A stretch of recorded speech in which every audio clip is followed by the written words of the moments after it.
বাচ্চাগুলোকে বাঁচানো যায়। বাকি 5টা বাচ্চা, টোটাল 6 জন বাচ্চা মারা গেছে। কিন্তু ওই ওয়ার্ডে তো 11টা বাচ্চা ছিল না, 11 জন রোগী ছিল, 6টা বাচ্চা ছিল। বাকি মাদের বাচ্চা আগে থেকে কোনো না কোনো কারণে এনআইসিইউতে চিকিৎসা দিচ্ছে। তারা কি ভালো আছে? হ্যাঁ, তারা ভালো আছে। ওনাদের অভিযোগ ছিল আপনারা ঠিকমতো তদারকি করেননি, ডাকতেও যাননি, এই বিষয়টাতে কি বলবেন? আমাদের যে ঘটনাটা হঠাৎ করে ঘটেছে এবং এত দ্রুত ঘটনাটা ঘটেছে যে আমরা আসলে কোনো কিছু দেখারও সুযোগ পাইনি এবং খুব দ্রুত রোগীর লোক এবং নার্সরা সহ সবাই মিলে এটা নিউনেটাল আইসিইউতে বাচ্চাদেরকে নিয়ে গিয়েছে, ভেন্টিলেটরে দিয়েছে। ডাক্তাররা চেষ্টা করেছে, কিন্তু বাচ্চাদের এত বেশি শ্বাসকষ্ট ছিল যে বাচ্চাদের বাঁচানো যায়। অভিভাবকদের অভিযোগ, এই 6টা বাচ্চাকে হত্যা করেছে হাসপাতাল কর্তৃপক্ষ।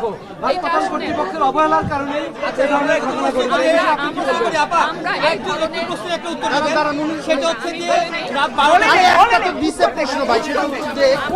ধরনের প্রকাশ করছি এবং আমরা অত্যন্ত দুঃখিত এবং ব্যথিত। এর চেয়ে বড় ব্যথা আমি একজন মা হিসাবে বলতে চাই, এর চেয়ে বড় ব্যথা বা কেই না কিছু হতে পারে না। যে বাচ্চাগুলো মারা গেছে তাদের বাবা মার কষ্ট আমরা ফেরত দিতে পারবো না, কিন্তু যেন এই ধরনের ঘটনা শুধু এখানে না অন্য কোথাও যেন না হয়, এটা অবশ্যই আমাদের তদন্ত করতে হবে। শুধুমাত্র আসলে কি কারণে হয়েছে এটা আমাদের তদন্ত করে দেখতে হবে, কারণ আমরা এখন পর্যন্ত তদন্ত করার কোনো সুযোগই পাইনি। আমাদের আইন বিশেষজ্ঞ যারা আছেন এবং বিভিন্ন সেক্টর থেকে অনেকে এসেছেন, ডিজি হেলথ থেকে এসেছেন, আমাদের ডিজি স্যার এসেছেন, প্রশাসনের অনেকে এসেছেন, সবাই কিন্তু এটা তদন্ত করে বের করবে যে কি কারণে হলো। একসাথে 6টা বাচ্চা মারা যাওয়ার ঘটনা আদ্দিন হসপিটালের বিগত কখনোই এই হয়নি। এই হসপিটাল 1997 সাল থেকে আমরা কাজ করছি এবং আমরা প্রচুর ডেলিভারি করে থাকি এবং এই ডেলিভারিও খুব সুস্থভাবে হয়েছে। আমরা আসলে আমরা সবসময় চেক করি এসি লিকেজ ছিল কি না ছিল, এই বিষয়টা কিন্তু এখনো তদন্ত করে বের করতে হবে। আমরা কিন্তু আমাদেরকে সুযোগ দিতে হবে এবং ফরেনসিক টিম এসেছে, তারা এই বিষয়টা দেখছে। প্রাথমিকভাবে কি কারণে মারা গেল আপনারা কি পেয়েছেন? কথা যে বলা হচ্ছে যে ওখানে আরো 11টা না এইখানে শিশু কি ভালো আছে? আমি কনফিডেন্টলি বলতে পারি এখানে শুধুমাত্র 6টা বাচ্চাই মারা গেছে আর বাকি 5টা শিশু ভালো আছে, তারা এনআইসিইউতে চিকিৎসাধীন আছে। কর্তৃপক্ষ এখানে বলছিলেন যে এই ঘটনায় এখন পর্যন্ত 6টি বাচ্চা মারা গিয়েছে এবং এছাড়া যারা রয়েছেন তারা কি ধরনের বিষয়টি দেখবেন সেই বিষয়টি পরবর্তীতে খতিয়ে দেখবেন। তবে এখন পর্যন্ত আমরা যে জিনিসটির তথ্য পাচ্ছি এবং এই বিষয়ে আমি যেটা বলতে চাই, রাত 3টার পরে একটা বাচ্চা একটু অসুস্থ বোধ করানোতে তাকে এনআইসিইউতে নিয়ে চিকিৎসা দেওয়া হয়েছে এবং নিউনেটোলজিস্ট যারা আছেন তারা দেখে বলেছেন যে না, বাচ্চার ভাইটাল সাইন সবকিছু ভালো আছে, তখন কিন্তু তাকে আবার ওয়ার্ডে নিয়ে আসছে। আসলে ঘটনায় বাচ্চাগুলো অসুস্থ হয়েছে 6টার দিক থেকে, 6টার সময় একসাথে 6টা বাচ্চা, তখনই কিন্তু রোগীর লোকজন এবং নার্স সহ সবাই মিলে এনআইসিইউতেই নিয়ে গিয়েছে। না শুনেন, অভিযোগ করতে পারে, কিন্তু এখানে কোনো ধরনের আমরা নিজেরাই তো জানি না, আমাদেরকে তো তদন্ত করে বের করতে হবে এটা কেন হলো। আমরা খুবই দুঃখিত এবং ব্যথিত।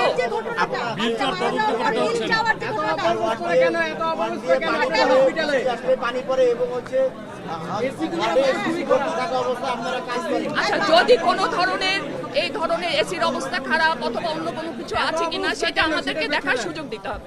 ধন্যবাদ সবাইকে। ধন্যবাদ। আপনারা শুনছিলেন যে কিভাবে বাচ্চারা মারা গিয়েছে এবং কতজন মারা গিয়েছে তা বলছিলেন এই হাসপাতালের পরিচালক ডাক্তার ইয়াসমিন। আমরা তার কাছ থেকে শুনছিলাম, তিনি বলছেন চিকিৎসা জন্য কোনো অবহেলা হয়নি। এছাড়া যেই দায়িত্বশীল জায়গা থেকে যেই কথাগুলো বলা দরকার তিনি বলছিলেন। এছাড়া তিনি বলছেন আইন শৃঙ্খলা রক্ষা এখানে আছেন, এছাড়া কর্তৃপক্ষ ডিজি এখানে রয়েছেন, সবকিছু মিলে সব ধরনের কর্তৃপক্ষ যারা রয়েছেন তারা এখানে রয়েছেন এবং তারা খতিয়ে দেখবেন যে বিষয়টি কি আদৌ এই ধরনের কারণে কোনো বাচ্চার মৃত্যু হয়েছে কিনা অথবা কি ঘটনা ঘটেছে। তবে আমরা সকাল থেকে যখন এখানে আসি আমরা বিভিন্নভাবে যেই হাসপাতালে ইউনিট রয়েছে, যেই কক্ষ রয়েছে, যেই কক্ষের মধ্যে মারা গিয়েছে সেই কক্ষের খোঁজখবর নিয়েছি।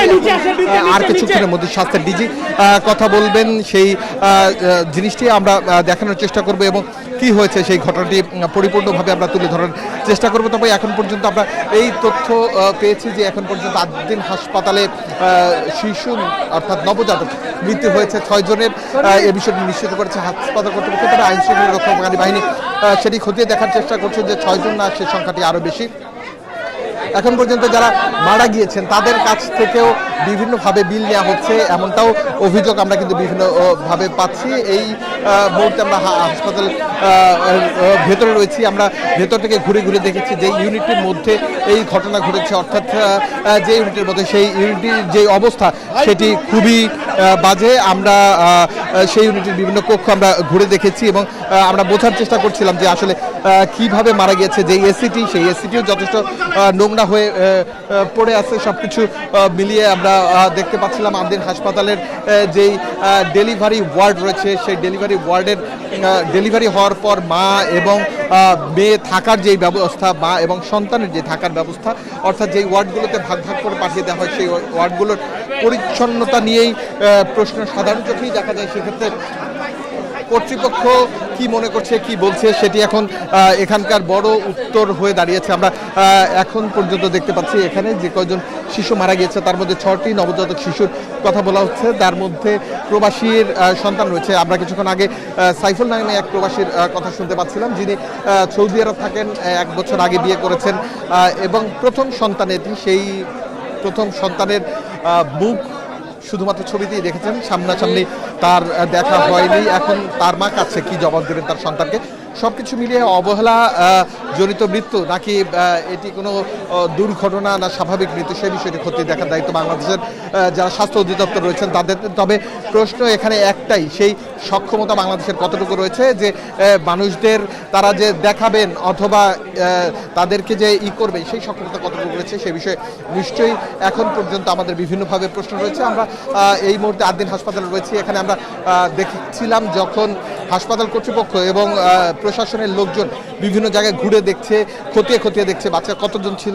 তবে সবকিছু মিলিয়ে আগে যারা ছিলেন তারা বলছেন এখানে 11 থেকে 15টির মতো বাচ্চা ওই রুমে ছিল। বেডগুলোও রয়েছে যেখানে যত্রতত্র এখনও পড়ে আছে ছোট গেঞ্জি, যে গেঞ্জিগুলো বাচ্চা নবজাতক শিশুদের দেওয়া হয় হাসপাতালের পক্ষ থেকে অথবা পরিবারের পক্ষ থেকে, সেই গেঞ্জিগুলো আমরা দেখতে পাচ্ছিলাম। এছাড়া ফুটফুটে যেই সন্তানদের আমরা দেখেছি মৃত, তাদের মুখ দেখে আপনার বোঝার কোনো উপায় নেই বাচ্চাটি মারা গেছে, মনে হবে আপনার ঘুমিয়ে আছে। এমন বাস্তব কিছু দৃশ্যের সম্মুখীন আমরা যারা গণমাধ্যম কর্মী রয়েছি তারাও যে হব এই জিনিসটা আমরা কল্পনায় ভাবিনি। সব কিছু দেখে এখানে একটা আবেগ ঘন মুহূর্ত তৈরি হয়েছে।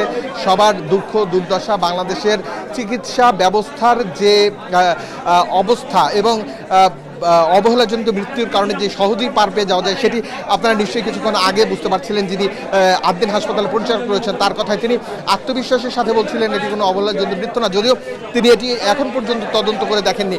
এই ধরনের তদন্ত এবং হাসপাতাল কর্তৃপক্ষের যদি অবহেলা করে থাকে সেই বিষয়টি কী হবে সেটিও নিশ্চয়ই এখন দেখার অপেক্ষা, সময়ের দেখা মাত্র। তবে আমরা যারা মানুষ, বাংলাদেশের মানুষ, চিকিৎসা সেবার যেই গুণ, যেই ক্ষত, সেটি কিন্তু এই 6 শিশুর জীবন দেওয়ার মধ্য থেকে দেখিয়ে দেওয়া হচ্ছে। আমরা যদি আপনাদেরকে আরও একটু আশেপাশে দেখাতে চাই যে কি ঘটনা, সেটিও আমরা হয়তো আপনাদেরকে একটু দেখাতে পারবো। এখানে যারা সংবাদকর্মী রয়েছেন, যারা এখানে দায়িত্বশীল কর্মকর্তা রয়েছেন, তারা এখানে নিশ্চয়ই আছেন, তারা চেষ্টা করছেন খুঁজে বের করার। তবে এখন পর্যন্ত আমরা যেই তালিকা পাচ্ছি সেই তালিকায় মৃত্যুর সংখ্যা কিছু বেশি। তবে এই বিষয়টি এখন পর্যন্ত নিশ্চিত করে বলা যাচ্ছে না যে আদৌ কি ঘটনা ঘটেছে এবং এই ঘটনার পিছনে দায়ীরা আদৌ শাস্তির আওতায় আসবে কি আসবে না। এই বাংলাদেশে বারবার এই ধরনের অবহেলাজনিত মৃত্যু হবে সে বিষয়টি এখন পর্যন্ত আমাদের কিন্তু দেখার সময়ের ব্যাপার মাত্র। তবে সেই হিসেবে কতটুকু সামনের দিকে এগিয়ে যাবে এই বিষয়টি আমরা এখন পর্যন্ত নিশ্চিত করে